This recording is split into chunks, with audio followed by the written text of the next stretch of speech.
Friends, welcome to my channel. तो आज का जो हमारा वीडियो है वो प्रयोगशाला परिचारक के प्रैक्टिस सेट के ऊपर रहेगा। ये हमारा पहला प्रैक्टिस सेट है जिसमें हम सामान्य अध्ययन और सामान्य विज्ञान ये दोनों पोर्शन से क्वेश्चन लेकर के आए हैं। ठीक है, आप सभी को पता होगा कि हमने प्रयोगशाला परिचारक का जो सिलेबस दिया गया था उसको हमने टॉपिक वाइज डिस्कस कर रखा है।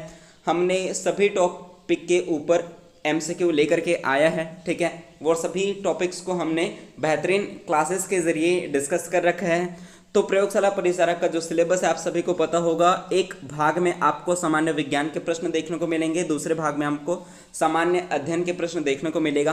तो उन्हीं चीज़ों को ध्यान में रखते हुए सिलेबस के अनुसार साथ ही व्यापम का जो प्रश्न पूछने का तरीका है, वर्तमान स्थिति में व्यापम जिस तरह के प्रश्न पूछता है, व्यापम क्या करता है, आपको 4 टाइप के व्यापम के एग्जाम में प्रश्न देखने को मिलता है। वो 4 टाइप कौन कौन सा है? पहला टाइप आपको कूट वाले प्रश्न देखने को मिलेगा। ठीक है, दूसरा टाइप आपको वन लाइनर क्वेश्चन देखने को मिलेगा। तीसरा टाइप आपको सुमिलित करने वाले प्रश्न देखने को मिलेंगे। चौथे टाइप में आपको क्रम में जमाने यानी कि सीक्वेंस में अरेंज करने वाले प्रश्न देखने को मिलेगा। ये 4 टाइप के प्रश्न आपको व्यापम के किसी भी एग्जाम को आप उठा करके देख लीजिए, इन्हीं 4 टाइप के प्रश्न आपको देखने को मिलता है। ठीक है, तो उन्हीं चीज़ों को ध्यान में रखते हुए प्रयोगशाला परिचारक का जो सिलेबस है साथ ही नए पैटर्न पर आधारित ये प्रश्न मैं लेकर के आया हूँ। सेट बहुत ही बेहतरीन है। तो चलिए बिना किसी तरीके आज का जो हमारा वीडियो है वो हम स्टार्ट करते हैं। इसमें हम 100 प्रश्न देखेंगे। ठीक है, 100 प्रश्न का आप सभी को पता है कि प्रयोगशाला परिचारक का जो एग्जाम है उसमें 100 प्रश्न दिए रहेंगे, साथ ही वो 100 नंबर के रहेंगे।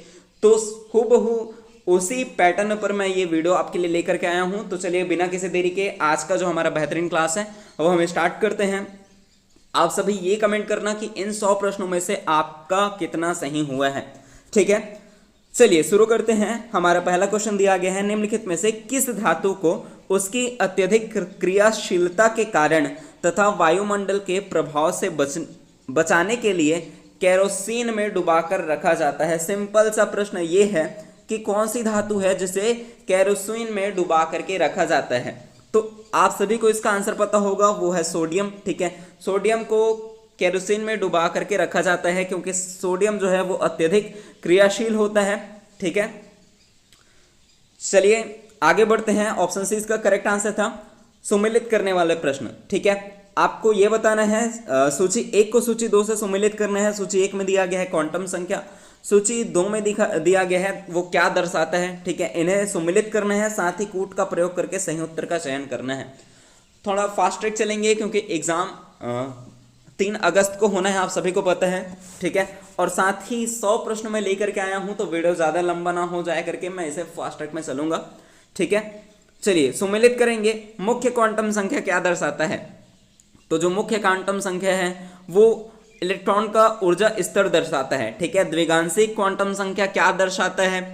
तो आप सभी को पता होगा कि द्विगांशी जो क्वांटम संख्या है वो इलेक्ट्रॉन का उपकोष दर्शाता है। चुंबकीय क्वांटम संख्या की मैं बात करूं तो चुंबकीय जो क्वांटम संख्या है ये आपको इलेक्ट्रॉनों का कक्षीय अभिविन्यास दर्शाता है। साथ ही चक्रण क्वांटम संख्या इलेक्ट्रॉन की स्पिन को दर्शाता है, इसलिए इसका करेक्ट आंसर हो जाएगा ऑप्शन डी। ठीक है, अब आपको ये कमेंट करना है कि मुख्य क्वांटम संख्या, द्विगांशिक क्वांटम संख्या, साथ ही चुंबकीय क्वांटम संख्या और चक्रण क्वांटम संख्या इन्हें किन चीज़ों से प्रदर्शित करते हैं। ठीक है, ये सभी चीज़ें आप कमेंट करेंगे। मैंने जब टॉपिक वाइज एमसीक्यू कराया है उसमें ये सभी चीज़ें डीपली डिस्कस किया है, तो ये आप कमेंट करेंगे। चलिए आगे बढ़ते हैं। नेक्स्ट हमें क्वेश्चन दिया गया है, हाइड्रेटेड लवण को वायु में खुला रखने पर कुछ समय बाद वह अपना कुछ क्रिस्टल जल वायु को दे देता है तथा चूर्ण में परिणत हो जाता है। उपरोक्त कथन किस क्रिया के विषय में उल्लेखित है? तो ये आपको देखने को मिलेगा उत्फुलन। ठीक है, ऑप्शन बी जो है वो इसका करेक्ट आंसर होगा। आगे हम बढ़ते हैं। कथन कारण वाले प्रश्न मैंने आपको बताया है कि क्या करता है, कूट वाले प्रश्न लेकर के आता है। ठीक है, सीक्वेंस में जमाने वाले पूछेगा, सम्मिलित करने वाले पूछेगा, वन लाइनर पूछेगा। तो उन्हीं सब चीज़ों को ध्यान में रखते हुए मैंने ये सेट तैयार किया है। ठीक है, अब कथन कारण, पहला कथन हमें क्या दिया गया है, ऑक्सीजन एक गैस है किंतु सल्फर गैस नहीं है वरन ठोस है। अब इसका कारण क्या है ये आपको बताना है। कारण में क्या दिया गया है, ऑक्सीजन का एक अणु द्विपरमाणविक अवस्था में होता है जबकि सल्फर का अणु 8 परमाणु में बंधा होता है। कथन कारण क्या करेक्ट है, कथन सही है, कारण गलत है, क्या करेक्ट होगा इसका ऑप्शन? ऑप्शन ए में दिया गया है ए और आर दोनों सही हैं और आर जो है वो ए की सही व्याख्या करता है। बी में दिया गया है ए आर दोनों सही हैं किंतु जो आर है वो ए की सही व्याख्या नहीं करता है। ए सही है किंतु आर गलत है। ए और आर दोनों गलत है। क्या होगा इसका करेक्ट आंसर? तो इसका जो करेक्ट आंसर है वो हो जाएगा ऑप्शन ए और आर, यानी कि कथन और कारण दोनों सही हैं, साथ ही जो कारण है वो कथन की सही व्याख्या करता है। ऑप्शन ए जो है वो इसका करेक्ट आंसर होगा। आगे हम बढ़ते हैं। नेक्स्ट हमें क्वेश्चन दिया गया है संक्रमण तत्वों के संबंध में निम्नलिखित कथनों पर विचार कीजिए। पहला दिया गया है ये आवर्त सारणी में एस एवं पी ब्लॉक में मध्य रखे गए हैं। दूसरा दिया गया है इन तत्वों में ब उपकोष अपूर्ण होता है। इन तत्वों का प्रयोग मुख्यतः, ठीक है, ये तीसरा पॉइंट है। यहाँ पे तीसरा पॉइंट, इन तत्वों का प्रयोग मुख्यतः उत्प्रेरक के रूप में तथा मिश्र धातु बनाने में किया जाता है। उपरोक्त कथन में से सही है ये पूछा गया है, कौन सा पॉइंट जो है वो सही है। क्वेश्चन ध्यान से पढ़ना, एग्जाम हॉल में भी आप क्वेश्चन को पहले ध्यान से पढ़ना, क्वेश्चन पूरा पढ़ना, ठीक है। क्वेश्चन में क्या पूछा जा रहा है, सही या फिर गलत, सत्य या फिर असत्य, क्या पूछा जा रहा है, ये क्वेश्चन आप ध्यान से पढ़ना। उसके बाद अपना जो आंसर है वो लिखना, ठीक है। अब इसमें सही है ये पूछा गया है, कौन सा पॉइंट जो है वो सही है ये आपको बताना है। तो आपको पता होगा इसमें पहला, दूसरा और तीसरा ये तीनों पॉइंट जो है वो सही हैं, इसलिए ऑप्शन डी जो है वो इसका करेक्ट आंसर होगा। आगे हम बढ़ते हैं। नेक्स्ट हमें क्वेश्चन दिया गया है दूध को कुछ समय तक खुले में छोड़ देने पर दूध खट्टा हो जाता है, क्यों? अब इसका कारण क्या है? तो इसका जो करेक्ट आंसर होगा, इसका लैक्टोज शर्करा लैक्टिक अम्ल में परिवर्तित हो जाता है, जिसके कारण दूध को जब हम खुला छोड़ देते हैं तो वो दूध जो है वो खट्टा हो जाता है। ऑप्शन ए जो है वो इसका करेक्ट आंसर होगा। आपको ये बताना है कि दूध में कौन सा अम्ल पाया जाता है, ठीक है। सभी चीजें मैंने डिस्कस कर रखी है। चलिए नेक्स्ट क्वेश्चन, कथन कारण वाले फिर से आपको देखने को मिल जाएगा। कथन क्या दिया गया है, स्टेनलेस स्टील के बर्तनों या मूर्तियों में जंग नहीं लगता, ठीक है। स्टेनलेस स्टील के बर्तनों या मूर्तियों में जो है वो जंग नहीं लगता है। अब कारण दिया गया है स्टेनलेस स्टील में क्रोमियम की उच्च प्रतिशतता होती है। जल्दी से अपना आंसर जो है वो कमेंट करेंगे, ठीक है। तो इसका जो करेक्ट आंसर हो जाएगा वो हो जाएगा ऑप्शन ए, यानी कि कथन ए और कथन आर दोनों सही है। साथ ही जो कथन कारण जो आर है वो कथन ए की उचित व्याख्या करता है, ठीक है। ध्यान रखना है स्टेनलेस स्टील के बर्तनों में या मूर्तियों में जंग नहीं लगता। क्यों नहीं लगता? स्टेनलेस स्टील में क्रोमियम की उच्च प्रतिशतता होती है, जिसकी वजह से इसमें जंग नहीं लगता है, ठीक है। आगे बढ़े। नेक्स्ट हमें क्वेश्चन दिया गया है जिन यौगिकों के अणु सूत्र समान होते हैं किंतु गुण एवं संरचना भिन्न होते हैं वे कहलाते हैं। क्या बोला जा रहा है? अणु सूत्र समान होंगे लेकिन गुण और जो संरचना है वो भिन्न होगा, ठीक है। अब गुण और संरचना भिन्न किस प्रकार से होगा? जल्दी से अपना जो आंसर है वो कमेंट करेंगे, क्या होगा इसका करेक्ट आंसर। तो इसका जो करेक्ट आंसर होगा वो हो जाएगा समावयी। ऑप्शन जो बी है वो इसका करेक्ट आंसर होगा, ठीक है। समन्यूटोनी क्या होता है, समस्थानी क्या होता है, साथ ही समभारी क्या होता है, ये सभी चीजें मैंने डिस्कस कर रखी है। जब हमने टॉपिक वाइज जब एमसीक्यू सॉल्व किए हैं, टॉपिक वाइज जब हम डिस्कस कर रहे थे तो ये सभी चीज़ें मैंने डिस्कस कर रखी हैं उन सभी वीडियो में। अगर आपने मेरे टॉपिक वाइज एमसीक्यू क्लास को नहीं देखे हैं तो आप इस वीडियो के डिस्क्रिप्शन बॉक्स में जाएंगे, वहाँ आपको लिंक मिल जाएगा जिसमें जैसे जाकर के आप सारे वीडियो को देख पाएंगे, या फिर आप मेरे चैनल पर विजिट करेंगे, वहाँ आपको प्लेलिस्ट मिल जाएगा जहाँ से जाकर के आप सारे वीडियो को सब्जेक्ट वाइज साथ ही टॉपिक वाइज सभी वीडियो को देख पाएंगे। अगर आपको इसका पीडीएफ चाहिए तो आप पीडीएफ के लिए टेलीग्राम ग्रुप ज्वाइन कर सकते हैं, लिंक आपको डिस्क्रिप्शन बॉक्स में मिल जाएगा, जहां से जाकर के आप सारे वीडियो की सारे क्लासेस जो मैंने ली हैं उनका पीडीएफ फ्री ऑफ कॉस्ट पा सकते हैं, ठीक है। पीडीएफ के लिए कोई भी चार्ज आपको देना नहीं पड़ेगा, तो जल्दी से जाकर के टेलीग्राम ग्रुप ज्वाइन कर लीजिए। और यदि आपने अभी तक इस चैनल को सब्सक्राइब नहीं किया है तो चैनल को जल्दी से जाकर के सब्सक्राइब कर लीजिए, क्योंकि ऐसे ही मैं वीडियो आपके लिए लाता रहता हूँ, ठीक है। ध्यान रखेंगे। मैं एक दिन में 2 से 3 प्रैक्टिस सेट लेकर के आऊँगा, तो चैनल को सब्सक्राइब कर लीजिए, ठीक है। इसी तरह के प्रश्न आपको सारे प्रैक्टिस सेट में देखने को मिलेगा। हूबहू एग्ज़ाम जो होने वाला है, आपके प्रयोगशाला परिचारक का जो एग्ज़ाम होने वाला है, हूबहू उसी पैटर्न पर ये आधारित रहेगा, ठीक है। तो चैनल को सब्सक्राइब कर लेना, साथ ही बेल आइकन ऑन कर लेना, क्योंकि जैसे ही मैं वीडियो अपलोड करूं उसका नोटिफिकेशन आपको सबसे पहले प्राप्त हो, ठीक है। चलिए आगे बढ़ते हैं। नेक्स्ट हमें क्वेश्चन दिया गया है, सम्मिलित करने वाला फिर से पूछ रहे हैं, ठीक है। सूची 1 जिसमें दिया गया है तत्व का सामान्य नाम, और सूची 2 में दिया गया है तत्व का लैटिन नाम। अब इसे सम्मिलित करना है, ठीक है। सोडियम का जो लैटिन नाम है वो क्या है, जल्दी से अपना आंसर जो है वो कमेंट करेंगे, ठीक है। सोडियम का आपको लैटिन नाम देखने को मिल जाएगा। सोडियम का जो लैटिन नाम होता है वो होता है नाइट्रियम, ठीक है। पोटेशियम की मैं बात करूं तो पोटेशियम होता है कैलियम, और सोना की मैं बात करूं तो सोना आपको देखने को मिलेगा, सोना का जो लैटिन नाम होता है ऑरम होता है, और साथ ही तांबा का लैटिन नाम होता है क्यूप्रम, ठीक है। इसलिए ऑप्शन जो सी है वो इसका करेक्ट आंसर होगा। आगे हम बढ़े। नेक्स्ट हमें क्वेश्चन दिया गया है, चांदी धातु के संबंध में निम्नलिखित में से कौन सा कथन असत्य है। मैंने आपको पहले ही बताया, सत्य असत्य क्या पूछा जा रहा है, ये आप क्वेश्चन ध्यान से पढ़ेंगे, ठीक है। अब यहाँ आपको बताना है कि चांदी धातु के संबंध में कथन जो गलत है वो आपको बताना है, ठीक है। पहला दिया गया है, इसका निष्कर्षण आर्जेंटाइड अयस्क से किया जाता है। दूसरा दिया गया है, धातुओं में यह विद्युत का सर्वोत्तम सुचालक होता है। तीसरा दिया गया है, इसका उपयोग विद्युत लेपन या दर्पण की कलाई करने में होता है, ठीक है। डी में दिया गया है, सिल्वर नाइट्रेट जिसे लूनर कास्टिक कहते हैं, इसका प्रयोग कृत्रिम वर्षा कराने में होता है। तो ये जो पॉइंट है वो गलत हो जाएगा, ठीक है। ऑप्शन जो डी है वो गलत हो जाएगा, बाकी ए बी और सी जो है वो करेक्ट है, ठीक है। आगे हम बढ़े। नेक्स्ट हमें क्वेश्चन दिया गया है, जो तत्व धातु और अधातु दोनों के गुण प्रदर्शित करता है उपधातु कहलाते हैं, ठीक है। अब निम्नलिखित में से कौन सा उपधातु है ये आपको बताना है। उपधातु क्या होता है, जो धातु और अधातु दोनों के गुण जो है वो प्रदर्शित करे। अब इनमें से उपधातु कौन कौन सा है ये आपको बताना है, ठीक है। किसी भी क्वेश्चन में किसी प्रकार का डाउट हो तो आप कमेंट कर सकते हैं, ठीक है। मैं आपके कमेंट का ज़रूर रिप्लाई करूंगा। तो इसमें जो करेक्ट आंसर हो जाएगा, सिलिकॉन एक उपधातु होता है, साथ ही आर्सेनिक भी एक उपधातु है, बोरॉन भी उपधातु है, इसलिए ऑप्शन जो सी है वो इसका करेक्ट आंसर होगा। आगे हम बढ़ते हैं। नेक्स्ट हमें क्वेश्चन दिया गया है, निम्नलिखित में से किस कांच को बोरोसिलिकेट कांच कहा जाता है, जिसकी तापीय प्रघात प्रतिरोधक क्षमता तथा चिर स्थायित्व प्रकृति उच्च होती है। बोरोसिलिकेट कांच किसे कहा जाता है, जल्दी से अपना जो आंसर है वो कमेंट करेंगे।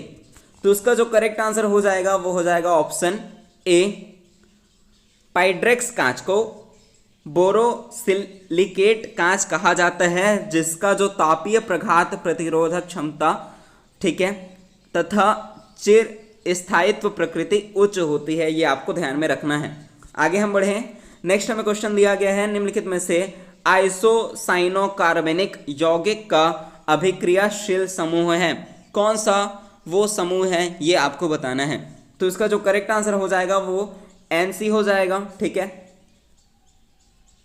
ऑप्शन जो बी है वो इसका करेक्ट आंसर है। नेक्स्ट बढ़ते हैं। कथन दिया गया है, ठोस कार्बन डाइऑक्साइड ठोस कार्बन डाइऑक्साइड द्वारा शीतलन के दौरान शीतित वस्तु गीली नहीं होती। कारण दिया गया है, ठोस कार्बन डाइऑक्साइड में मुख्यतः वाष्पीकरण की प्रक्रिया द्वारा शीतलन होता है। कथन कारण क्या सही है, क्या जो कारण है वो कथन की सही व्याख्या करता है, जल्दी से अपना जो आंसर है वो कमेंट करेंगे। इसमें आप देख पा रहे होंगे जो कथन दिया गया है, कथन क्या बोल रहा है, ठोस कार्बन डाइऑक्साइड द्वारा शीतलन के दौरान शीतित वस्तु गीली नहीं होती। ये जो पॉइंट है वो करेक्ट है, लेकिन जो कारण है वो गलत है। कारण क्या बोल रहा था, ठोस कार्बन डाइऑक्साइड में मुख्यतः वाष्पीकरण की प्रतिक्रिया द्वारा शीतलन होता है। ये जो पॉइंट है वो गलत हो जाएगा, इसलिए ऑप्शन जो सी है, ए सही है किंतु आर जो है वो गलत है। ऑप्शन सी इसका करेक्ट आंसर होगा। ठोस कार्बन डाइऑक्साइड को और क्या कहते हैं ये आप कमेंट करेंगे, ठीक है, मैंने बहुत बार बता रखा है। चलिए आगे बढ़ते हैं। नेक्स्ट हमें क्वेश्चन दिया गया है, निम्नलिखित में से कौन सा यौगिक एक प्रकार का विस्फोटक नहीं है? विस्फोटक नहीं है बोला जा रहा है, तो इसमें से TNG जो है वो विस्फोटक है, डायनामाइट भी एक विस्फोटक है, TNP भी एक विस्फोटक है, लेकिन गैमेक्सिन जो है वो इस विस्फोटक नहीं है, इसलिए इसका करेक्ट आंसर हो जाएगा ऑप्शन डी। ठीक है, आगे बढ़ते हैं। नेक्स्ट हमें क्वेश्चन दिया गया है, जल निम्नलिखित में से किस बंध की उपस्थिति के कारण द्रव अवस्था में रहता है? तो जल जो है वो कौन से बंध की वजह से द्रव अवस्था में रहता है, ये आपको बताना है। तो द्रव अवस्था में उसका रहने का जो कारण है वो हाइड्रोजन बंध की वजह से, ठीक है, यानी कि जल हाइड्रोजन बंध की उपस्थिति के कारण ही द्रव अवस्था में रहता है। ऑप्शन जो सी है वो इसका करेक्ट आंसर होगा। आगे बढ़ते हैं। नेक्स्ट हमें क्वेश्चन दिया गया है, निम्नलिखित में से किसे मिर्बेन का तेल भी कहते हैं जो मुख्यतः विस्फोटक के रूप में प्रयुक्त होता है? मिर्बेन का तेल किसे कहते हैं जो विस्फोटक के रूप में प्रयुक्त होता है? तो इसका जो करेक्ट आंसर हो जाएगा वो हो जाएगा ऑप्शन बी, नाइट्रोबेंजीन। ठीक है, नाइट्रोबेंजीन इसका करेक्ट आंसर है, ऑप्शन बी। ठीक है, आगे बढ़ते हैं। नेक्स्ट हमें क्वेश्चन दिया गया है, निम्नलिखित में से कौन संश्लेषित रबर नहीं है? संश्लेषित रबर इनमें से कौन सा नहीं है? तो इसमें से आइसोप्रीन जो है वो संश्लेषित रबर नहीं है, ऑप्शन ए इसका जो है वो करेक्ट आंसर होगा। बाकी जो ब्यूना एस, ठीक है, प्लास्टाइरिन जो है, साथ ही नियोप्रीन जो है, वो तीनों जो हैं वो संश्लेषित रबर हैं। इसमें ऑप्शन ए जो दिया गया था आइसोप्रीन जो है वो संश्लेषित रबर नहीं है, इसलिए करेक्ट आंसर होगा ऑप्शन ए। ठीक है, अभी हम केमिस्ट्री के क्वेश्चन को सॉल्व कर रहे हैं। ठीक है, केमिस्ट्री, फिजिक्स, बायोलॉजी, साथ ही एनवायरनमेंट के कुछ प्रश्न, साथ ही छत्तीसगढ़ से जितने भी टॉपिक दिए गए थे आपके सिलेबस में, भूगोल के जितने भी, यानी कि भारत का जो भूगोल, आर्थिक, अर्थव्यवस्था, साथ ही आपको इसमें करंट अफेयर्स, ठीक है, यानी कि छत्तीसगढ़ और भारत का जो करंट अफेयर्स है वो सभी क्वेश्चन इसमें इंक्लूडेड हैं। वीडियो एंड तक देखना, वीडियो में एंड तक बने रहना। सेशन जो है वो बहुत इंपॉर्टेंट है, आप सभी को पता होगा कि किस तरह के मैं प्रश्न आपके लिए लेकर के आ रहा हूँ। हूबहू ऐसे ही प्रश्न आपको एग्जाम में देखने को मिलेगा। ठीक है, चलिए आगे बढ़ते हैं। नेक्स्ट हमें क्वेश्चन दिया गया है, कौन सा धात्विक तत्व सबसे हल्का तथा सबसे प्रबल अपचायक होता है? कौन सा धात्विक तत्व सबसे हल्का और सबसे प्रबल अपचायक होता है, ये आपको बताना है। तो इसका जो करेक्ट आंसर हो जाएगा वो है लिथियम, ऑप्शन जो सी है वो इसका करेक्ट आंसर होगा। आगे हम बढ़ते हैं, पीने के जल में क्लोरीन का उपयोग किया जाता है, क्यों? इसका कारण क्या है? तो इसका करेक्ट जो आंसर हो जाएगा वो हो जाएगा ऑप्शन बी, यह कीटाणुओं का नाश करता है। ठीक है, यानी कि पीने के जल में क्लोरीन का उपयोग किया जाता है, उसका कारण क्या था? यह कीटाणुओं का नाश करता है, ऑप्शन जो बी है वो उसका करेक्ट आंसर होगा। अभी तक आपने वीडियो को लाइक नहीं किया है तो वीडियो को लाइक कर लीजिए, चैनल को सब्सक्राइब कर लीजिए, साथ ही बेल आइकन ऑन करना। साथ ही वीडियो आपको कैसा लग रहा है जल्दी से अपना जो सजेशन है वो दे दीजिए। वीडियो आपको कैसा लग रहा है, साथ ही से ज़्यादा शेयर करेंगे। चलिए सुमिलित करना है। सूची 1 में मात्रक दिया गया है। ठीक है, मैंने आपको बताया था कि हम केमिस्ट्री के क्वेश्चन सॉल्व कर रहे हैं। आप सभी को पता है कि प्रयोगशाला परिचारक में 60 नंबर के विज्ञान के क्वेश्चंस आएंगे, 40 नंबर के आपका जो सामान्य अध्ययन है वो आएगा, जिसमें से अगर मैं इसको डिवाइड करूं तो 20-20-20 यानी कि केमिस्ट्री, फिजिक्स और बायोलॉजी में डिवाइड करता हूं। तो इन्हीं चीज़ों को ध्यान में रखते हुए मैंने क्या किया, 20 क्वेश्चन, जो अभी 20 नंबर तक के क्वेश्चन हमने केमिस्ट्री के सॉल्व किए, अब हम फिजिक्स के क्वेश्चन सॉल्व करेंगे, उसके बाद हम बायोलॉजी के क्वेश्चन सॉल्व करेंगे, उसके बाद जो सामान्य अध्ययन है उसके पोर्शन को हम सॉल्व करेंगे। ठीक है, 21 यानी कि फिजिक्स यहाँ से स्टार्ट हो रहा है। चलिए सूची 1 को सूची 2 से मिलाना है हमें। सूची 1 में मात्रक दिया गया है, सूची 2 में दिया गया है भौतिक राशि। ठीक है, कूट की सहायता से हमें सही उत्तर का जो है वो चयन करना है। सूची 1 फैदम, फैदम किसकी इकाई है, किसका मात्रक है? फैदम। क्यूसेक किसका मात्रक है? साथ ही टेस्ला किसका मात्रक है? ल्यूमेन किसका मात्रक है? तो आप सभी को पता होगा ल्यूमेन जो है वो ज्योति फ्लक्स का मात्रक है। ठीक है, क्यूसेक जो है वो द्रवों का प्रवाह है। ठीक है, बचा गया फैदम और टेस्ला। तो इसका आप देखेंगे फैदम आपको देखने को मिलेगा फैदम आपको देखने को मिलेगा समुद्र की गहराई। बचा क्या? टेस्ला जो है वो चुंबकीय क्षेत्र है। ठीक है, इस प्रकार से इसका जो करेक्ट आंसर हो जाएगा वो हो जाएगा ऑप्शन बी। ठीक है, फैदम क्या है? तो समुद्र की गहराई मापने का इकाई है, समुद्र की गहराई मापने का एक मात्रक है। ल्यूमेन मैंने आपको बताया, ज्योति फ्लक्स, क्यूसेक मैंने बताया द्रवों का प्रवाह, टेस्ला मैंने बताया आपको चुंबकीय क्षेत्र। ठीक है, आगे बढ़ें। नेक्स्ट हमें क्वेश्चन दिया गया है, विस्थापन के संबंध में निम्नलिखित कथन में से सत्य कथन की पहचान करना है। पहला कथन दिया गया है हमें, यह परिमाण एवं दिशा दोनों को व्यक्त करता है। विस्थापन की बात हो रही है, क्या यह परिमाण और दिशा दोनों व्यक्त करता है क्या? दूसरा दिया गया है, यह वस्तु द्वारा तय किए गए मार्गों पर निर्भर नहीं करता। तीसरा दिया गया है, यह सदैव धनात्मक होता है।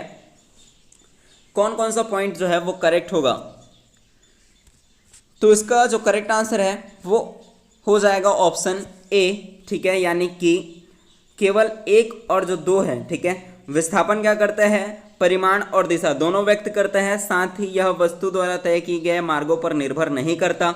ठीक है, और तीसरा पॉइंट क्यों गलत है वो भी मैं आपको बताता हूं। यह सदैव धनात्मक लिखा है यहाँ पे, लेकिन जो विस्थापन है वो जीरो भी हो सकता है, ऋणात्मक भी हो सकता है और धनात्मक भी हो सकता है।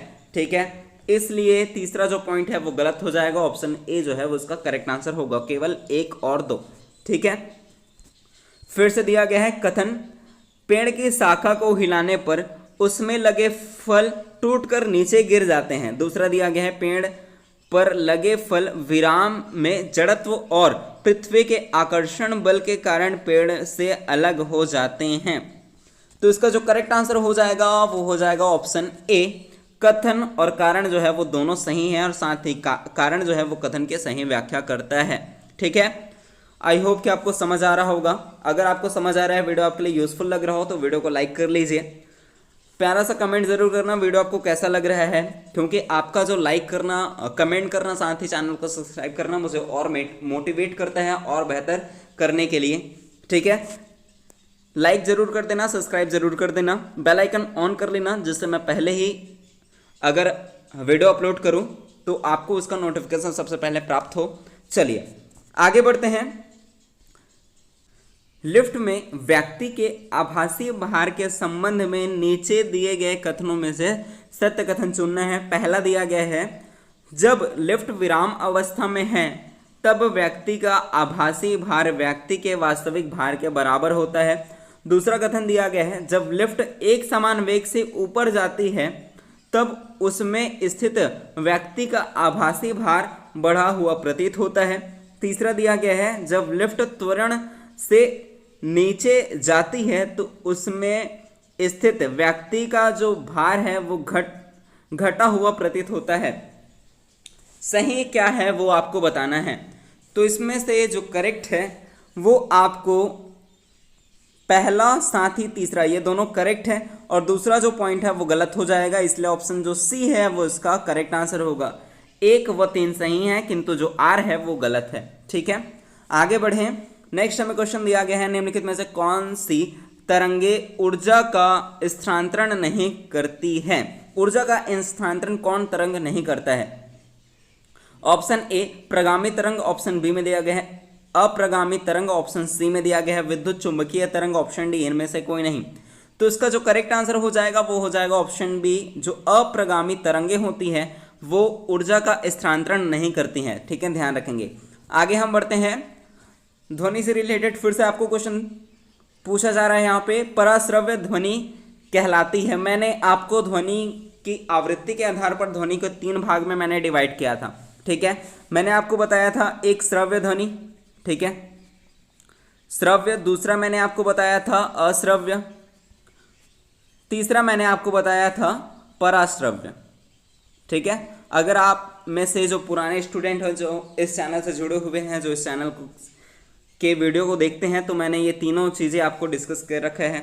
ठीक है, श्रव्य तरंगे क्या होती है, यानी कि श्रव्य ध्वनि जो होती है वो हम सुन सकते हैं। ठीक है, जिन्हें हम मनुष्य सुन सकते हैं उन्हें हम बोलते हैं श्रव्य तरंगे, जो हम नहीं सुन सकते उसे हम बोलते हैं अश्रव्य तरंगे।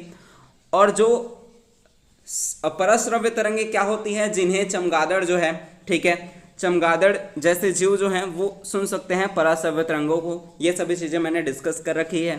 श्रव्य जो ध्वनि है उनकी जो आवृत्ति है वो 20 हर्ट्ज से, ठीक है, 20 हर्ट्ज से मैंने आपको बताया था 20,000 हर्ट्ज, ठीक है, 20,000 हर्ट्ज क्या होती है, श्रव्य तरंगे। और 20 हर्ट्ज से कम जो होती है वो अश्रव्य ध्वनि होती है, ठीक है। और 20,000 हर्ट्ज से अधिक की जो आवृत्ति होती है वो पराश्रव्य ध्वनि के अंतर्गत आती है। ये 3 टाइप मैंने आपको बताया, अश्रव्य, श्रव्य और पराश्रव्य, ठीक है। अब यहाँ पे बात हो रही है पराश्रव्य ध्वनि कहलाती है।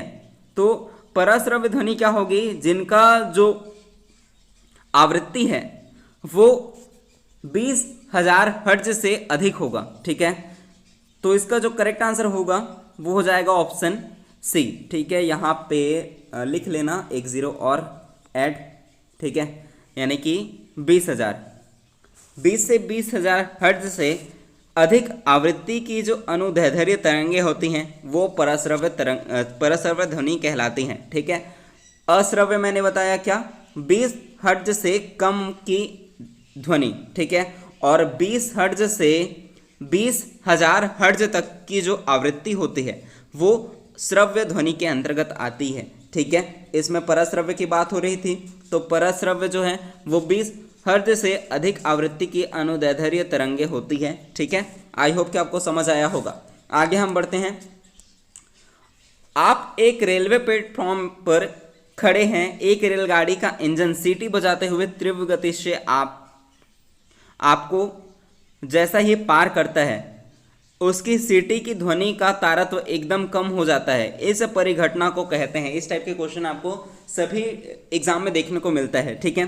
क्या बोला जा रहा है यहाँ पे, यदि आप एक रेलवे प्लेटफॉर्म में खड़े हैं, अब एक रेलगाड़ी का जो इंजन है वो सीटी बजाते हुए तीव्र गति से आपके पास से गुजरता है, ठीक है। अब इस परिघटना में जो ध्वनि का जो तारत्व है वो एकदम कम हो जाता है। आप सभी ने इसे महसूस किया होगा।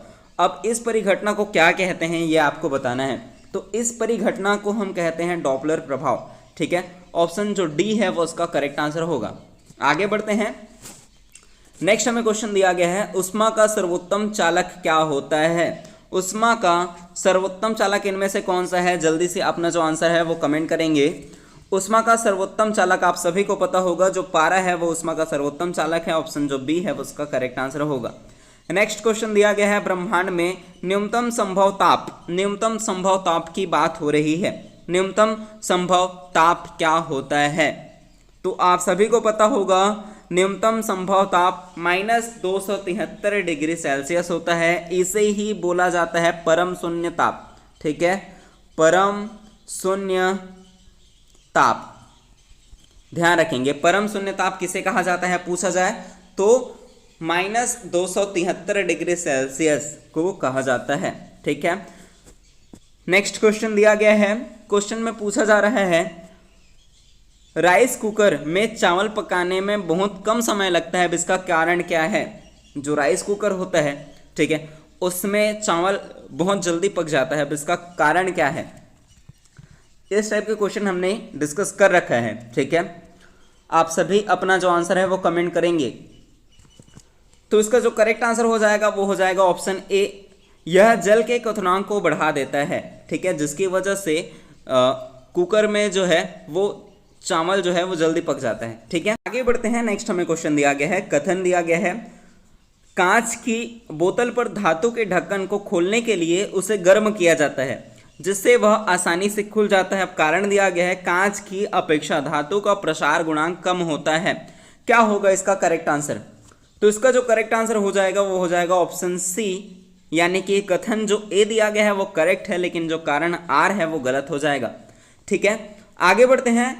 समतल की अपेक्षा पर्वतों पर सांस लेने में कठिनाई होती है, इसका कारण क्या है। इसका जो करेक्ट आंसर हो जाएगा वो हो जाएगा ऑप्शन ए, ऊंचाई बढ़ने के साथ जो वायुमंडलीय दाब है वो घटता जाता है और ऑक्सीजन की जो आवश्यकता है वो बढ़ जाती है, जिसकी वजह से समतल की अपेक्षा पर्वतों पर सांस लेना जो है वो कठिन हो जाता है। ऑप्शन ए इसका करेक्ट आंसर होगा। नेक्स्ट हमें क्वेश्चन दिया गया है, स्प्रेयर में द्रव के ऊपर चढ़ने का कारण क्या है। स्प्रेयर में द्रव जब ऊपर चढ़ता है, अब इसका कारण क्या है ये आपको बताना है।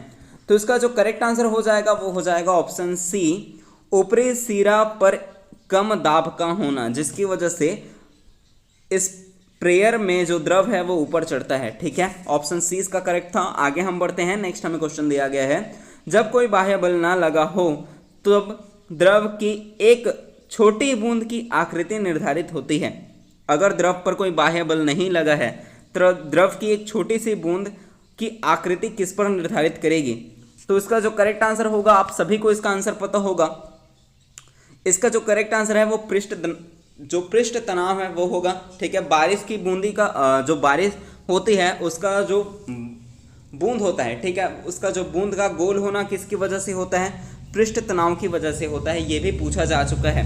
बारिश के पानी की बूंद का गोल होना किसका कारण है, तो पृष्ठ तनाव का कारण है। ऑप्शन डी इसका करेक्ट आंसर है। जब कोई बाह्य बल न लगा हो तो एक द्रव की छोटी बूंद की आकृति निर्धारित होती है, किससे निर्धारित होगी, पृष्ठ तनाव से निर्धारित होगी। ठीक है, आगे हम बढ़ते हैं। नेक्स्ट हमें क्वेश्चन दिया गया है, जब विभिन्न व्यास की दो केस नलियां किसी द्रव में ऊर्ध्व रूप से डुबाई जाती हैं तो क्या होगा। जब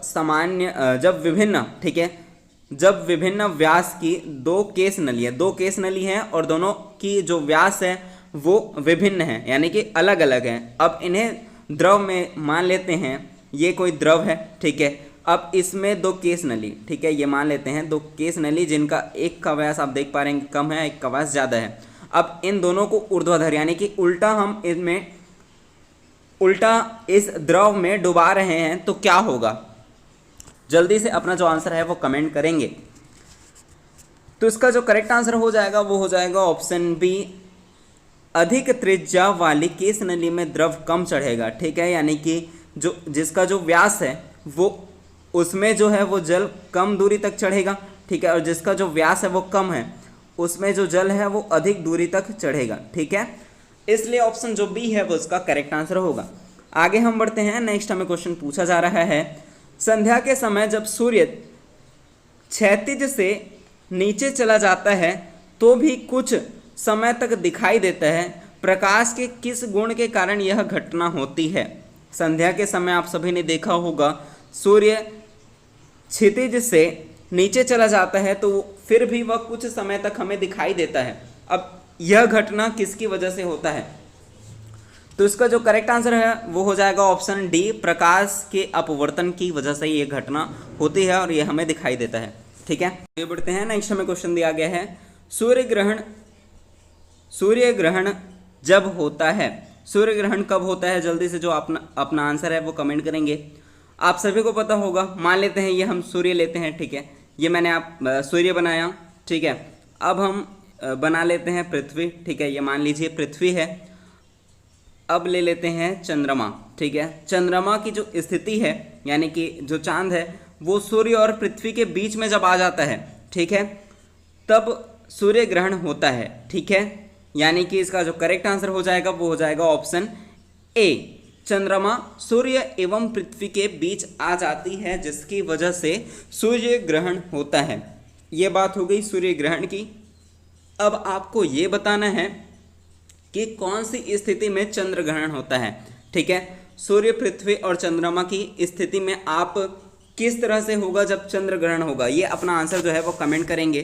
ठीक है, आगे बढ़ते हैं। नेक्स्ट हमें क्वेश्चन दिया गया है, कथन दिया गया है, यदि एक गुब्बारे को घर्षित किया जाता है तो वह दीवार में चिपक जाता है। कारण दिया गया है, दीवार पर घर्षण के पश्चात गुब्बारे के आवेश का विपरीत ध्रुव बन जाता है। जल्दी से अपना जो आंसर है वो कमेंट करेंगे। तो इसमें से कथन और कारण दोनों सही हैं। ठीक है, कथन और कारण जो है वो दोनों सही हैं और साथ ही कारण जो है वो कथन की सही व्याख्या करता है। ऑप्शन जो ए है वो उसका करेक्ट आंसर होगा। आगे हम बढ़ते हैं। नेक्स्ट हमें क्वेश्चन दिया गया है, प्रत्यावर्ती धारा के संबंध में निम्नलिखित में से कौन सा कथन जो है वो सत्य है। पहला दिया गया है प्रत्यावर्ती धारा की परिमाण एवं दिशा दोनों निरंतर परिवर्तित होती रहती है। दूसरा दिया गया है दृष्ट धारा की अपेक्षा समान वोल्टेज की प्रत्यावर्ती धारा अधिक खतरनाक होती है। प्रत्यावर्ती धारा और दृष्ट धारा आप सभी ने सुना होगा, एसी करंट, डीसी करंट, तो वही आपको पूछा जा रहा है यहाँ पे। ठीक है, कौन सा जो कथन है वो सही है ये आपको बताना है। तो इसका जो करेक्ट आंसर हो जाएगा वो हो जाएगा ऑप्शन सी, कथन 1 और 2 दोनों सही हैं। ठीक है, यानी कि प्रत्यावर्ती धारा की परिमाण एवं दिशा दोनों निरंतर जो है वो परिवर्तित होती रहती है। ठीक है, पहला कथन जो है वो करेक्ट है। दूसरा दिया गया है दृष्ट धारा की अपेक्षा समान वोल्टेज की प्रत्यावर्ती धारा अधिक खतरनाक होती है। दोनों जो पॉइंट है वो करेक्ट है। आगे बढ़ते हैं। नेक्स्ट हमें क्वेश्चन दिया गया है डबल डेकर बस के ऊपरी डिब्बे में यात्रियों को खड़े रहने की अनुमति नहीं होती। अब इसका कारण क्या है? इसका जो करेक्ट आंसर होगा वो हो जाएगा ऑप्शन सी, बस का जो गुरुत्वीय केंद्र है वो अधिक ऊंचा जो है वो हो जाता है, जिसकी वजह से डबल डेकर जो बस होती हैं उनमें यात्रियों को खड़े होने की अनुमति नहीं होती। ऑप्शन जो सी है वो इसका करेक्ट आंसर होगा। ये हो गया हमें फिजिक्स के क्वेश्चन। अब हम बायोलॉजी के क्वेश्चन को सॉल्व करेंगे। ठीक है, चलिए सम्मिलित करना है सूची 1 को सूची 2 से। सूची 1 में दिया गया है यूकैरियोटिक कोशिकाओं के कोशिकांग दिए गए हैं और सूची 2 में दिया गया है गुण एवं उनके कार्य दिए गए हैं। ठीक है, कूट की सहायता से हमें सही उत्तर का चयन करना है। कोशिका भित्ति जल्दी से अपना आंसर कमेंट करेंगे। इसका गुण या कार्य क्या होगा? तो इसका करेक्ट होगा जो कोशिका है वो सेल्यूलोज द्वारा निर्मित होती है। कोशिका भित्ति आप सभी को पता है सेल्यूलोज का बना होता है। ठीक है, माइटोकॉन्ड्रिया का कार्य क्या है? श्वसन की प्रक्रिया में सहायक। ठीक है, माइटोकॉन्ड्रिया जो है वो श्वसन की प्रक्रिया में सहायक होता है। ठीक है, आप सभी को पता होगा माइटोकॉन्ड्रिया को कोशिका का श्वसन स्थल कहा जाता है। ठीक है, क्लोरोप्लास्ट क्या होगा? प्रकाश संश्लेषण में सहायक है। ठीक है, डीएनए क्या है? हिस्टोन प्रोटीन की उपस्थिति। ठीक है, इस प्रकार से इसका जो करेक्ट आंसर हो जाएगा वो हो जाएगा ऑप्शन बी। ठीक है, आगे बढ़ें। नेक्स्ट हमें क्वेश्चन दिया गया है विज्ञान के सूक्ष्म जीव विज्ञान शाखा के जनक माने जाते हैं। सूक्ष्म जीव विज्ञान यानी कि माइक्रोबायोलॉजी के जनक किसे माना जाता है? माइक्रोबायोलॉजी तो लुईस पास्चर हैं, उन्हें माइक्रोबायोलॉजी के जनक माना जाता है। ऑप्शन जो डी है वो इसका करेक्ट आंसर होगा। आगे बढ़ते हैं। नेक्स्ट हमें क्वेश्चन दिया गया है सिलिया फ्लैजिला जैसे प्रचलन अंगों का निर्माण कोशिका के किस कोशिकांग के द्वारा होता है? तो इसका जो करेक्ट आंसर हो जाएगा वो हो जाएगा ऑप्शन बी, तारक काय द्वारा होता है। ठीक है, आगे बढ़ते हैं। नेक्स्ट हमें क्वेश्चन दिया गया है, क्वेश्चन में पूछा जा रहा है जीवधारियों के वर्गीकरण के संबंध में निम्नलिखित में से कौन सा कथन जो है वो सत्य है? इनके द्वारा विविधता का ज्ञान होता है। दूसरा दिया गया है इन जीवों की उत्पत्ति एवं उनके बीच परस्पर संबंधों का बोध कराता है। तीसरा दिया गया है प्रत्येक जीव की जैव जगत में स्थिति का पता लगाने का प्रमुख स्रोत है। चौथा दिया गया है इसके द्वारा जैव विकास के क्रम और प्रमाण का ज्ञान होता है। क्या होगा इसका करेक्ट आंसर? तो इसमें से आप देख पा रहे होंगे पहला, दूसरा, तीसरा और चौथा चारों जो पॉइंट है वो करेक्ट है, इसलिए इसका करेक्ट आंसर हो जाएगा ऑप्शन डी। ठीक है, आगे बढ़ें। नेक्स्ट हमें क्वेश्चन दिया गया है, क्वेश्चन में पूछा जा रहा है निम्नलिखित में से कौन सा जीव नाइट्रोजन के स्थिरीकरण में सहायक होते हैं? पहला दिया गया है नॉस्टोक, दूसरा दिया गया है एजोटोबैक्टर, तीसरा दिया गया है राइबोजियम। ठीक है, क्या होगा करेक्ट आंसर? तो इसमें से जो करेक्ट आंसर हो जाएगा वो हो जाएगा ऑप्शन डी, 1, 2 और 3 तीनों करेक्ट हैं। ठीक है, यानी कि नाइट्रोजन के स्थिरीकरण में सहायक कौन कौन सा होगा? नॉस्टॉक भी होगा। ठीक है, एजोटोबैक्टर भी होगा, साथ ही राइजोबियम भी होगा। तीनों जो है वो नाइट्रोजन के स्थिरीकरण में सहायक हैं। चलिए आगे बढ़ते हैं। नेक्स्ट हमें क्वेश्चन दिया गया है अंतरिक्ष यात्री निम्नलिखित में से किस शैवाल को भोजन के रूप में लेकर पोषण और ऑक्सीजन दोनों प्राप्त करते हैं? अंतरिक्ष यात्री जो हैं वो कौन से शैवाल को भोजन के रूप में लेते हैं, ठीक है, साथ ही जिनसे पोषण और ऑक्सीजन दोनों प्राप्त हो जाता है। तो उस शैवाल का नाम आपको बताना है, कौन सा शैवाल है? क्लोरेला, ऑप्शन जो ए है वो इसका करेक्ट आंसर होगा।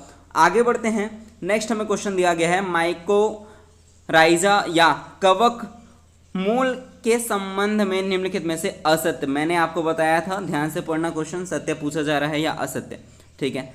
तो इसका जो करेक्ट आंसर क्या होगा, जल्दी से अपना जो आंसर है वो कमेंट करते हुए चलेंगे। इसमें से गलत पॉइंट जो है वो सी वाला पॉइंट जो है वो गलत है।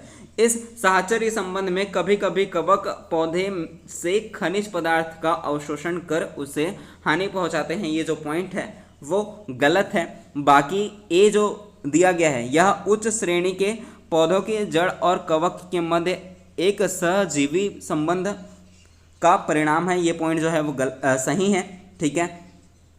बी दिया गया है इस साहचर्य में पोषी पौधे तथा कवक दोनों का लाभ मिलता है, ये भी पॉइंट जो है वो सही है।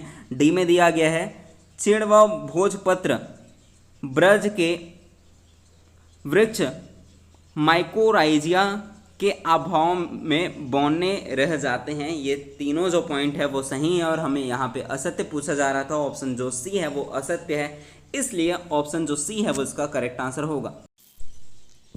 चलिए आगे बढ़ते हैं, नेक्स्ट हमें क्वेश्चन दिया गया है निम्नलिखित में से कौन सा कीट मनुष्य में अफ्रीकी निद्रा रोग के रोग कारक प्रोटोजोआ का वाहक है। तो इसका जो करेक्ट आंसर हो जाएगा वो हो जाएगा ऑप्शन बी सीसी मक्खी, ठीक है। आगे बढ़ते हैं, अब यहाँ पे पूछा जा रहा है सम्मिलित नहीं है, ठीक है। अब इनमें से क्या सम्मिलित नहीं है ये आपको बताना है, सम्मिलित इसमें से क्या नहीं है। पहले ऑप्शन में दिया गया है सबसे बड़ा स्तनधारी नीली व्हेल है क्या, तो सबसे बड़ा स्तनधारी नीली व्हेल होता है, तो ए जो है वो करेक्ट है, ठीक है। सर्वाधिक आयु या अवधि तक जीवित रहने वाला जो जंतु है वो कछुआ है क्या, तो ये भी जो पॉइंट है वो करेक्ट है। सबसे अधिक आयु, सबसे अधिक जीवित, सबसे अधिक अवधि तक जो जीवित रहता है वो जंतु है कछुआ, ठीक है। तो ये भी पॉइंट जो है वो करेक्ट है। असम्मिलित बताना है आपको, ठीक है। सबसे बड़ी मानव कोशिका क्या शुक्राणु है, तो ये जो पॉइंट है वो असत्य है, ठीक है। डी में क्या दिया गया है मानव शरीर की सबसे बड़ी अस्थि फीमर होता है, तो ये चीज़ें जो हैं वो करेक्ट हैं। इसमें सम्मिलित क्या नहीं है, तो केवल और केवल शुक्राणु जो है वो सम्मिलित नहीं है, ऑप्शन जो सी है वो इसका करेक्ट आंसर होगा, ठीक है। तो सबसे बड़ी जो मानव कोशिका है वो क्या होगी, जल्दी से अपना जो आंसर है वो कमेंट करेंगे, ठीक है। इसका आंसर आप कमेंट करेंगे। चलिए आगे बढ़ते हैं, नेक्स्ट हमें क्वेश्चन दिया गया है निम्नलिखित विवरण किस रुधिराणु को संदर्भित करते हैं। इनका केंद्रक बड़ा तथा गोल होता है, ये कुल WBCS की संख्या का लगभग 20 से 28% तक होता है। तीसरा दिया है इनका निर्माण लिम्फ ग्लैंड, अस्थि मज्जा तथा प्लीहा में होता है। चौथा दिया गया है ये प्रतिरक्षी प्रतिक्रियाओं के लिए आवश्यक एंटीबॉडी का निर्माण करते हैं, तो ये होगा इसका correct answer option A. Lymphocytes की बात हो रही है यहाँ पे, ऑप्शन ए इसका करेक्ट आंसर होगा, ठीक है। आगे बढ़ते हैं, नेक्स्ट हमें क्वेश्चन दिया गया है। क्वेश्चन में बोला जा रहा है जैसे जैसे वृक्ष पुराने होते जाते हैं उनके अंदर अनेक कार्बनिक पदार्थ जैसे तेल, गोंद, रेजिन, टैनिन इत्यादि पदार्थों का जमाव होता है, जिसके कारण इसका रंग जो है वो गहरा हो जाता है। उपर्युक्त वर्णन निम्नलिखित में से किसको इंगित करता है, तो इसका जो करेक्ट आंसर हो जाएगा वो हो जाएगा ऑप्शन बी, ठीक है। सैपवुड की बात हो रही है यहाँ पे, ऑप्शन बी जो है वो उसका करेक्ट आंसर होगा। नेक्स्ट क्वेश्चन दिया गया है निम्नलिखित में से कौन सा विकल्प पाचक एंजाइम एवं उनके कार्यों में सही मेल दर्शाता है, ठीक है। यहाँ पे आप सम्मिलित सही जो है वो आपको बताना है, क्वेश्चन ध्यान से पढ़ना, मैं आपको बार बार बोल रहा हूँ, ठीक है। टाइलिन क्या करता है, जल्दी से अपना आंसर जो है वो कमेंट करेंगे, इसका क्या आंसर करेक्ट होगा। तो इसका जो करेक्ट आंसर हो जाएगा वो हो जाएगा ऑप्शन ए, यानी कि जो टाइलिन है वो स्टार्च का माल्टोज में परिवर्तन करता है, ठीक है। लाइपेज रेनिन दिया गया है, रेनिन क्या करता है, दूध का पाचन करता है, ठीक है। और ट्रिप्सिन दिया गया है, लाइपेज प्रोटीन दिया गया है। इसका जो आंसर है वो कमेंट करना, कि कौन कौन सा जो है वो क्या क्या कार्य करता है। ठीक है, अब मैं शॉर्ट्स में बता ही दूंगा ये सभी चीज़ें। चलिए आगे बढ़ते हैं। नेक्स्ट हमें क्वेश्चन दिया गया है, निम्नलिखित में से किसके द्वारा सूचनाओं का संचरण मस्तिष्क से मेरुरज्जु के बीच होता है। तो इसका जो करेक्ट आंसर है वो हो जाएगा ऑप्शन डी। ठीक है, मॉड्यूला ऑब्लंगेटा इसका करेक्ट आंसर है। आगे हम बढ़ते हैं। नेक्स्ट हमें क्वेश्चन दिया गया है, संघ आर्थ्रोपोडा जंतुओं में उत्सर्जन में सहायक प्रमुख अंग कौन सा है। आर्थ्रोपोडा की बात हो रही है। आर्थ्रोपोडा की जो जंतुआं होती हैं, ठीक है, जंतु जो होते हैं उनमें उत्सर्जन में सहायक प्रमुख अंग जो है वो क्या है। तो इसका जो करेक्ट आंसर है वो हो जाएगा ऑप्शन सी, मैलपीघी नलिका जो है वो उत्सर्जन के लिए मुख्य अंग बन जाता है आर्थ्रोपोडा संघ के जंतुओं के लिए। ठीक है, आगे बढ़ते हैं। नेक्स्ट हमें क्वेश्चन दिया गया है, नर के सहायक प्रजनन अंगों की वृद्धि एवं विकास में सहायक तथा नर के द्वितीयक लैंगिक लक्षणों के विकास में सहायक हार्मोन कौन सा है। आप सभी को पता होगा, इसका करेक्ट आंसर है टेस्टोस्टेरोन। ऑप्शन ए जो है वो इसका करेक्ट आंसर है। बढ़ते हैं। नेक्स्ट हमें क्वेश्चन दिया गया है, रोगों को निम्नलिखित में से कौन सा समूह, ठीक है, यानी कि रोगों का निम्नलिखित में से कौन सा समूह जीवाणुओं द्वारा संक्रमित होता है। जीवाणुओं द्वारा संक्रमित कौन कौन सा रोग होता है ये आपको बताना है। अपना आंसर कमेंट करते हुए चलेंगे।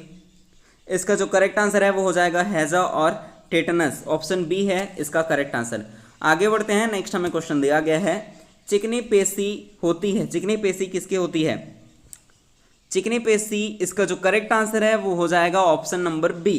ठीक है, अनैच्छिक, तर्कुरूपी और अरेखित। ऑप्शन बी जो है उसका करेक्ट आंसर है। आगे हम बढ़ते हैं। नेक्स्ट हमें क्वेश्चन दिया गया है, उस पेप्टाइड हार्मोन का नाम बताइए जो प्रधानतया यकृताणुओं, ठीक है, यकृत अणुओं और वसा अणुओं पर प्रभाव डालता है तथा कोशिका द्वारा ग्लूकोज के अवशोषण तथा उपयोग को बढ़ावा देता है। क्या होगा इसका करेक्ट आंसर। तो इसका जो करेक्ट आंसर है वो हो जाएगा ऑप्शन बी, इंसुलिन की बात हो रही थी। ऑप्शन बी इसका करेक्ट आंसर है। आगे हम बढ़ते हैं।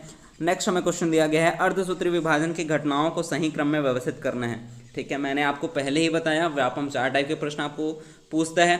कूट वाले प्रश्न पहला, दूसरा था सम्मिलित करने, तीसरा था वन लाइनर और चौथा था क्रम में व्यवस्थित करना यानी अरेंज करना था। ठीक है, तो उन चारों टाइप के प्रश्न आपको इस वीडियो में देखने को मिलेगा। मैंने पहले ही आपको बताया, वीडियो स्टार्टिंग में मैंने आपको बताया था। ठीक है, हमने वन लाइनर भी क्वेश्चन देखा, सम्मिलित करने वाले भी प्रश्न देखे, कूट वाले प्रश्न भी देखे। अब यहाँ पे आपको सीक्वेंस में यानी कि क्रम में व्यवस्थित करने वाला प्रश्न भी देखने को मिल गया होगा। हूबहू व्यापम जो प्रश्न पूछता है उन्हीं तरीकों को, उन्हीं पैटर्न को ध्यान में रखते हुए मैंने ये सेट आपके लिए तैयार किया है। ठीक है, आई होप कि आपके लिए ये जो वीडियो है वो यूज़फुल हो। अगर आपको लग रहा है कि वीडियो यूज़फुल है तो वीडियो को लाइक कर देना, इस चैनल को सब्सक्राइब कर लीजिए अगर आपने अभी तक नहीं किया होगा तो। ठीक है, चलिए क्रम में व्यवस्थित करना है। ठीक है, पहला दिया गया है क्रॉसिंग ओवर, दूसरा दिया गया है सिनेप्सिस, तीसरा दिया गया है काइजेंगेटा का अंत और चौथा दिया गया है केंद्रिका का अदृश्य होना।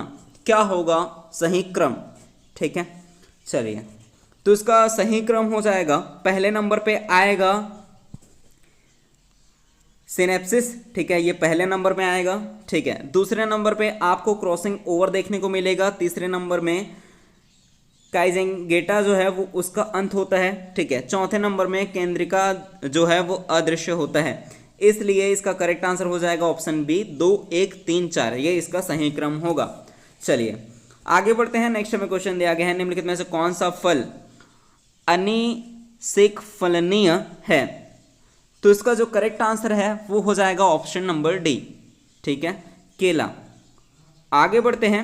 अब आपने यहां तक यानी कि 60 नंबर यानी कि 60 प्रश्न, ठीक है, एक प्रश्न 1 नंबर के आने हैं। ठीक है, तो हमने 60 प्रश्न सॉल्व किया जो कि साइंस से थे। ठीक है, अब 61 से हम छत्तीसगढ़ और भूगोल भारत का जो भी टॉपिक दिया गया था यानी कि सामान्य अध्ययन के पोर्शन को स्टार्ट कर रहे हैं। ठीक है, चलिए पहला प्रश्न आपको देखने को मिल जाएगा यहाँ पे, निम्नलिखित विवरण छत्तीसगढ़ के किस जनजाति को संदर्भित करता है। जनजाति आपके सिलेबस में दिया नहीं गया था।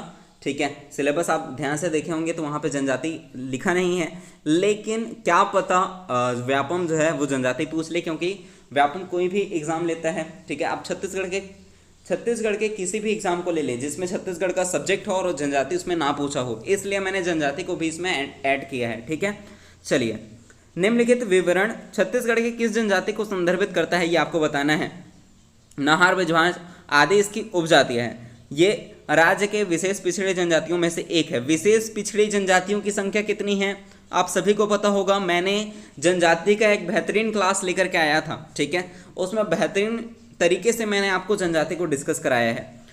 अगर आपने वो वीडियो नहीं देखा है तो वीडियो ज़रूर देख लेना, वीडियो बहुत इंपॉर्टेंट है। जनजाति से रिलेटेड जितने भी क्वेश्चन बन रहे थे वो सभी चीज़ें मैंने आपको डिस्कस करा रखी है, ठीक है।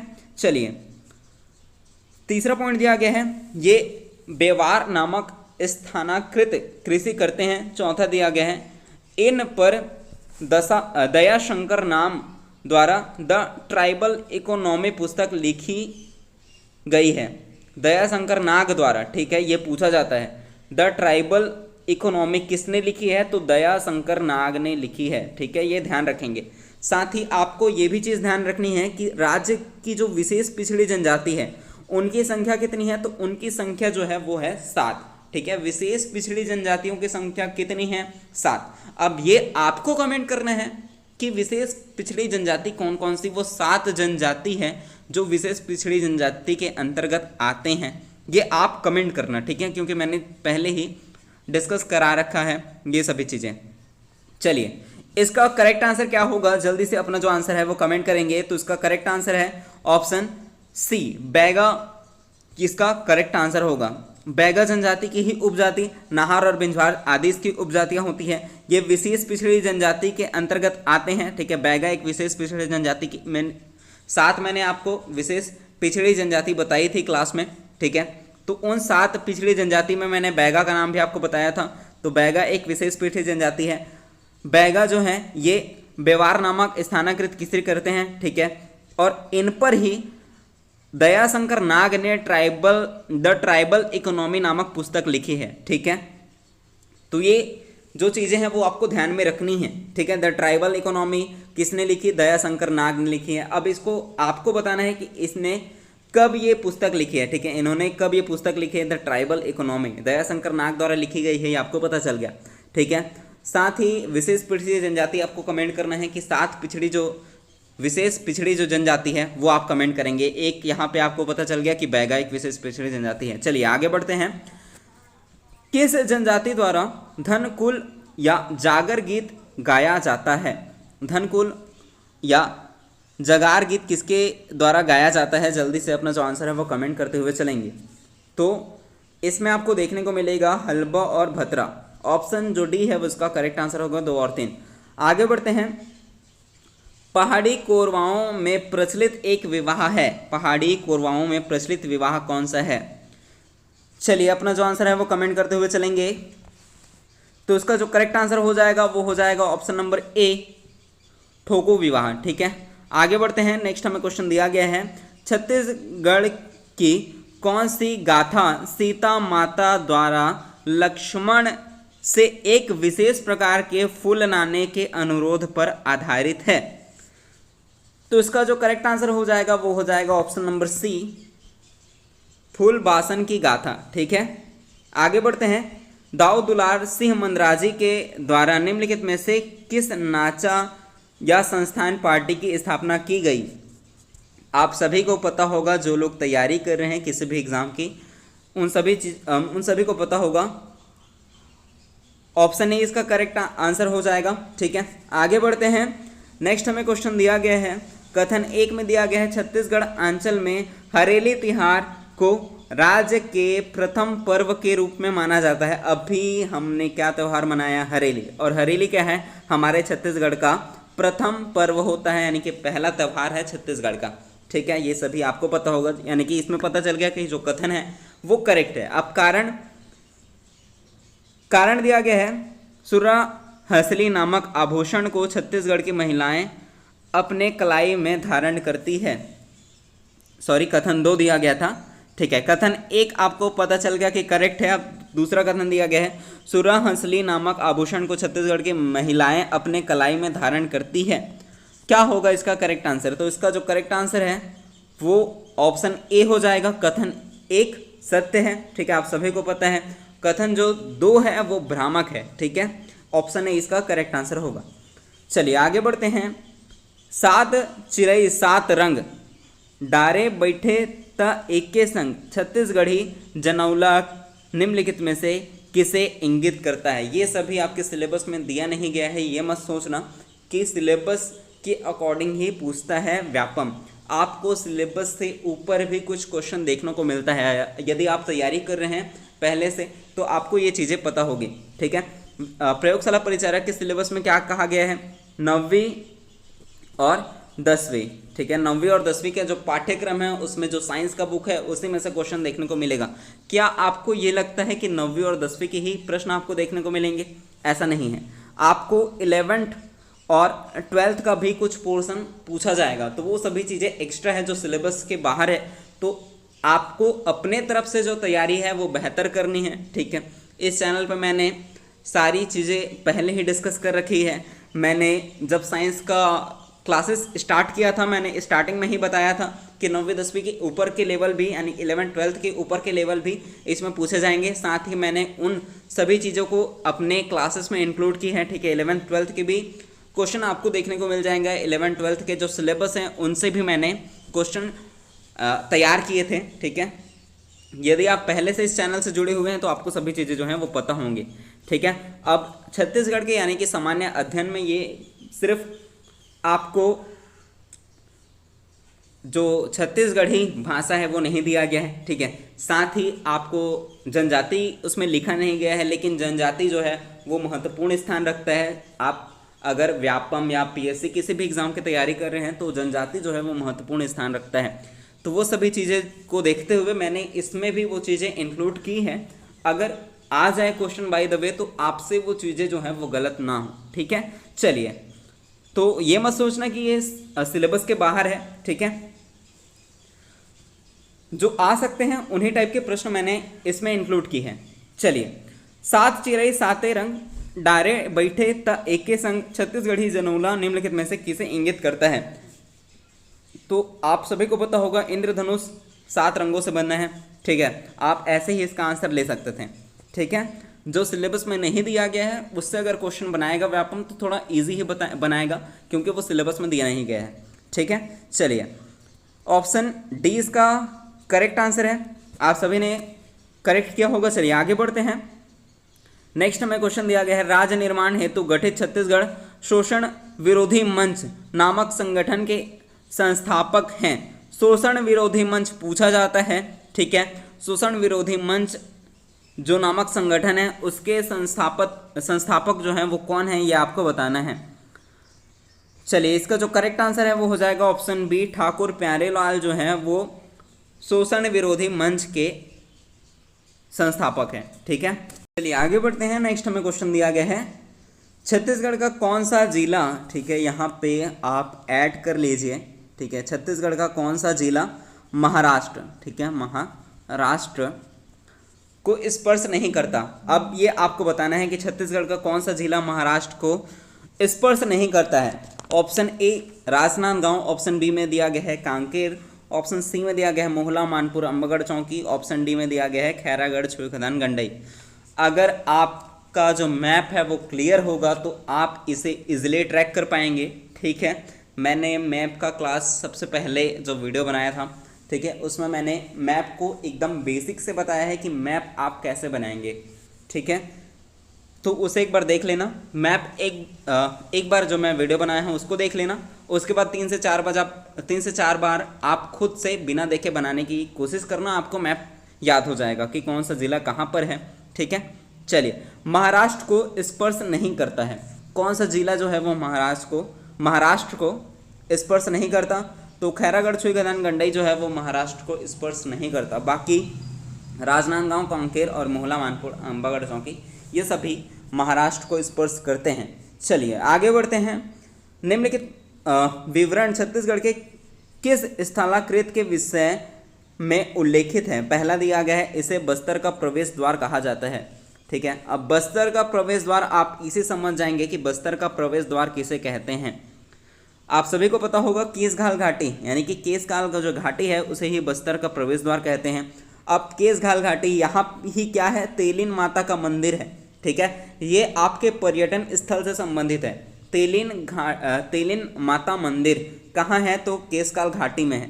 ठीक है, बस्तर का प्रवेश द्वार किसे कहा जाता है, तो केसकाल घाटी को कहा जाता है। साथ ही यह महानदी और इंद्रावती के मध्य विभाजक का कार्य करता है, यानी कि ऑप्शन जो सी है वो इसका करेक्ट आंसर होगा। ये सभी पॉइंट किसके लिए था, केसकाल घाटी के लिए। ठीक है, चलिए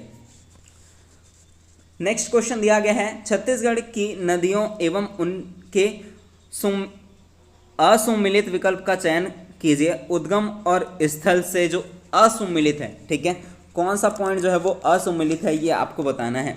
ठीक है, ध्यान से पढ़ना, सुमिलित पूछा जा रहा है या असुमिलित। अब यहाँ पे असुमिलित पूछा जा रहा है।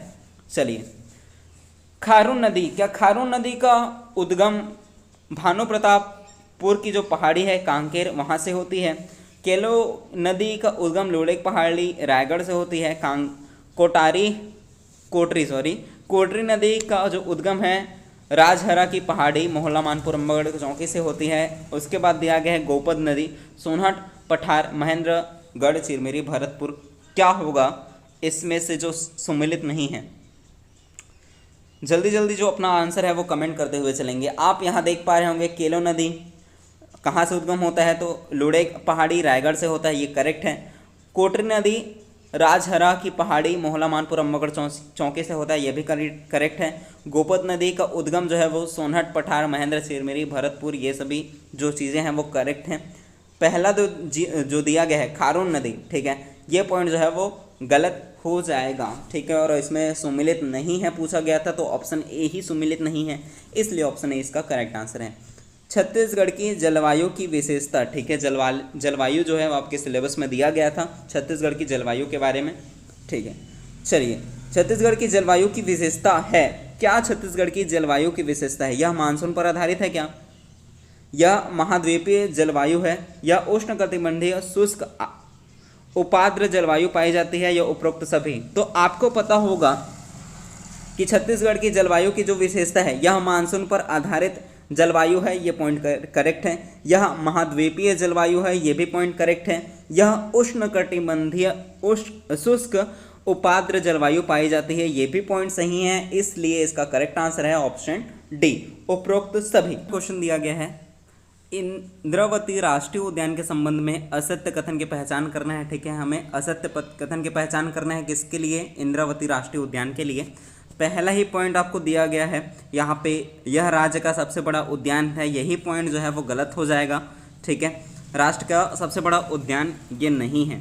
ठीक है, सबसे बड़ा ये राष्ट्रीय उद्यान नहीं है हमारे छत्तीसगढ़ का, इसलिए ऑप्शन ए जो है वो गलत हो जाएगा, और इसमें असत्य ही पूछा जा रहा था, इसलिए ऑप्शन ए इसका करेक्ट आंसर है। बाकी चीज़ें भी पढ़ लेते हैं। यह का मुख्य वन्य जीव बाघ है, ये पॉइंट जो है वो करेक्ट है। 2009 में इसे टाइगर रिजर्व का दर्जा मिला था, ये भी पॉइंट आपको ध्यान में रखना है, ये भी पॉइंट करेक्ट है। इसकी स्थापना वर्ष भी आपको ध्यान में रखना है 1978। ठीक है, बाकी चीज़ें जो हैं वो करेक्ट है एकदम। आगे बढ़ते हैं, सम्मिलित करने वाले प्रश्न आपको देखने को मिल जाएगा इसमें। औद्योगिक विकास केंद्र दूसरे में दिया गया है संबंधित जिला। ठीक है, तो यहाँ पे औद्योगिक विकास केंद्र दिया गया है और उसका संबंधित जिला है, ये आपको बताना है, कूट की सहायता करके सही उत्तर का चयन करना है। ठीक है, उद्योग से आपको प्रश्न देखने को मिलेगा क्योंकि ये सिलेबस में दिया गया है आपके। चलिए, बिरकोनी में जो बिरकोनी औद्योगिक विकास केंद्र है ये कहाँ पड़ता है, तो बिरकोनी पड़ता है महासमुंद पे। ठीक है, बिरकोनी जो पड़ता है वो महासमुंद में पड़ता है। उसके बाद टेकनार कहाँ पड़ता है, तो टेकनार की मैं बात करूँ तो आपको टेकनार देखने को मिलेगा दंतेवाड़ा में। सिरगिट्टी की मैं बात करूँ तो सिरगिट्टी आपको बिलासपुर में मिलेगा, और सिलतरा की मैं बात करूँ तो सिलतरा आपको देखने को मिलेगा रायपुर में। ठीक है, ऑप्शन जो सी है वो इसका करेक्ट आंसर होगा। ये चीज़ें आपको ध्यान में रखनी है जो मैंने यहाँ पे बताई है आपको।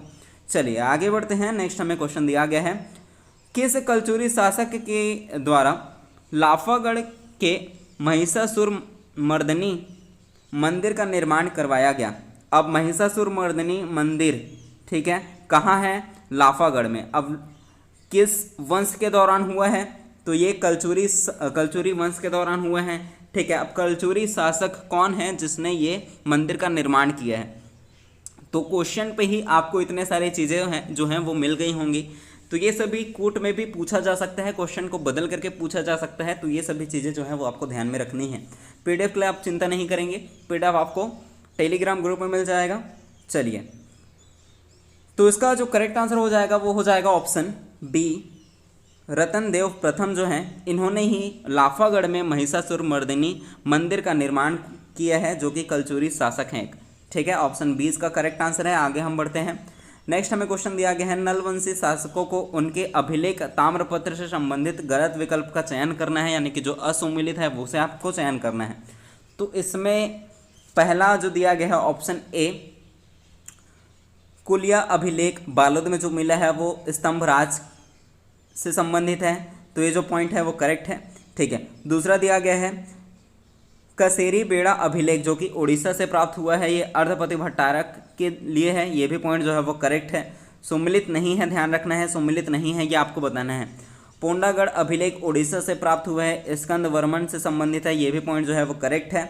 रिद्धिपुर ताम्रपत्र महाराष्ट्र में जो मिला है वो भीमसेन देव से संबंधित नहीं है, इसलिए ऑप्शन जो डी है वो इसका करेक्ट आंसर होगा। सुमिलित नहीं है, यानी कि जो गलत कथन था वही आपको बताना था, इसमें जो डी है वो गलत है, इसलिए ऑप्शन डी जो है वो करेक्ट आंसर है। नेक्स्ट हमें क्वेश्चन दिया गया है यहाँ पे, 1818 ईस्वी में छत्तीसगढ़ की राजधानी रतनपुर से रायपुर स्थानांतरित करने वाले ब्रिटिश सुप्रिटेंडेंट कौन थे? अब आपको यहाँ पर ये पता चल गया कि रतनपुर से रायपुर जो राजधानी है छत्तीसगढ़ की वो कब परिवर्तन हुआ? तो 1818 में।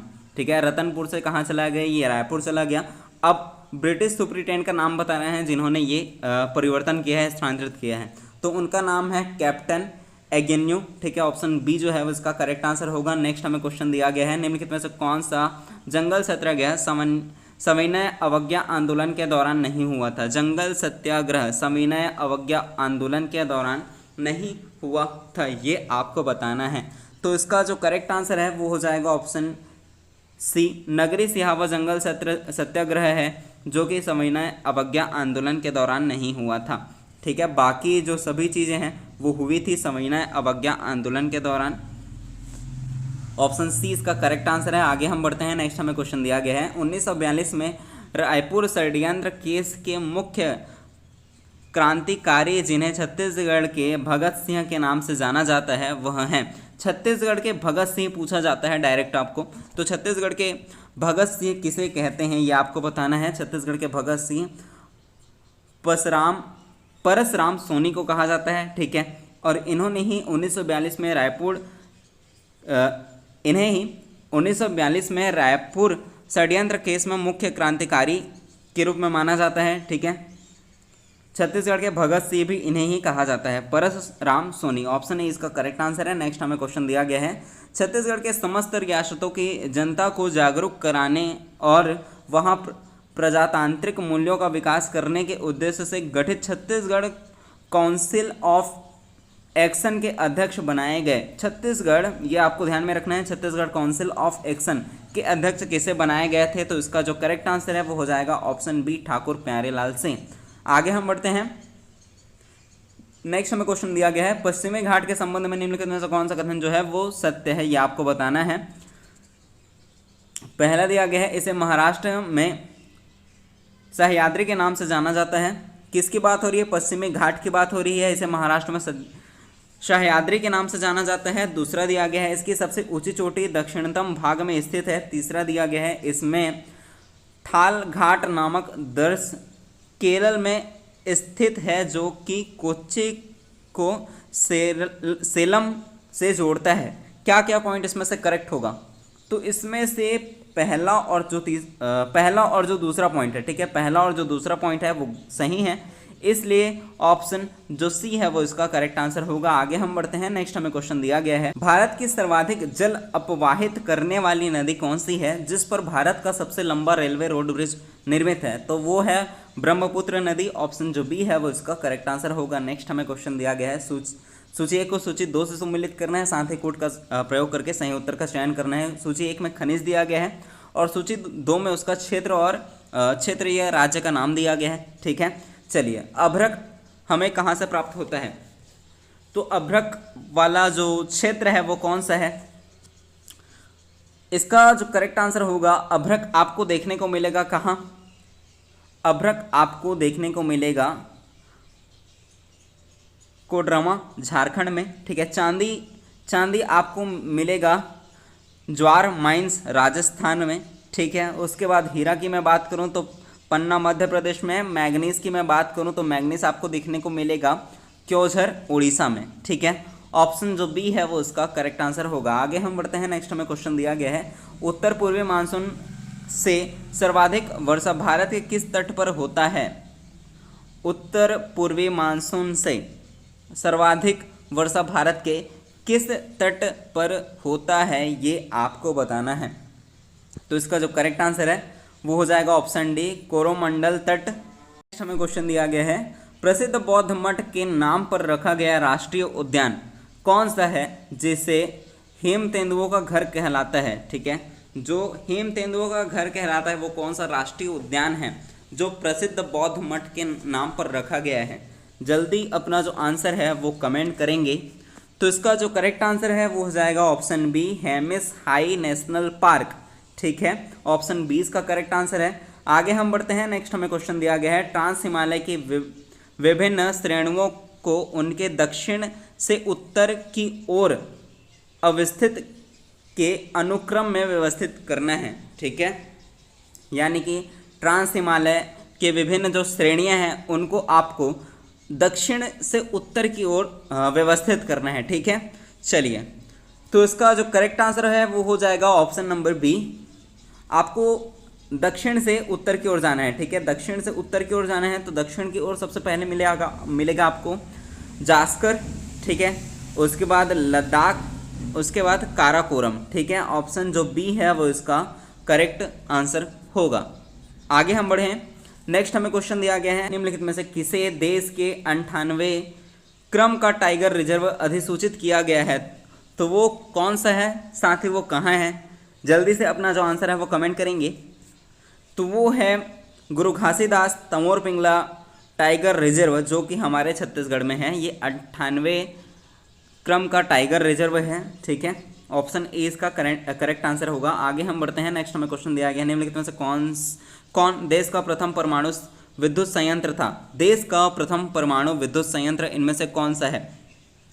तो इसका जो करेक्ट है option number D Tarapur Maharashtra में जो स्थित है। ठीक है, चलिए सूची 1 को सूची 2 से सम्मिलित करना है। सूची 1 में आपको दिया गया है जल विद्युत परियोजना, सूची 2 में दिया गया है आपको संबंधित नदी।